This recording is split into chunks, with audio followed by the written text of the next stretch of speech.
आपने ये डायलॉग बहुत सारे बॉलीवुड मूवीज में देखा होगा, खास करके कोर्ट के सीन में।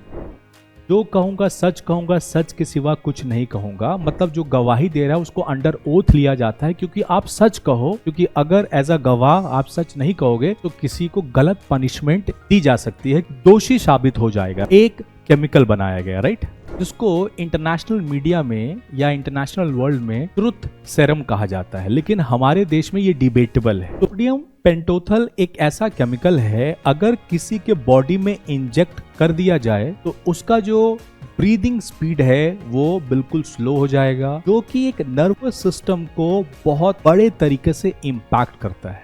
यानी वो अब ऐसे कंडीशन में है, ऐसे मेंटल सिचुएशन में है कि अब आप उससे जो कुछ भी पूछोगे वो फैब्रिकेट नहीं कर पाएगा, वो कुछ नया या कुछ गलत नहीं बता पाएगा, वो वही बताएगा जो उसके माइंड में ऑलरेडी स्टोर्ड है, और उसके माइंड में वही इंफॉर्मेशन स्टोर्ड होगी जो उसने हकीकत में किया होगा। वो कोई झूठ नहीं बोल सकता, इसीलिए सोडियम पेंटोथल को ट्रुथ सेरम कहा गया। तो अगर आपसे ये पूछा जाए कि कोई भी आतंकवादी पकड़ा जाए या देशद्रोही पकड़ा जाए तो सोडियम पेंटोथल का इंजेक्शन दे दो, अब वो सच बोलेगा। तो क्या ये हमारे देश के हित में होगा? हाँ होगा, लेकिन हमारे देश में फंडामेंटल राइट्स है, वो इसकी परमिशन नहीं देता समझते हैं। एक है आर्टिकल 20 क्लॉज 3 जो कहता है प्रोटेक्शन अगेंस्ट सेल्फ इंक्रिमिनेशन, यानी किसी को भी जबरन नहीं कहा जा सकता कि आप खुद कन्फेस कर लो कि आपने ये जुल्म किया है।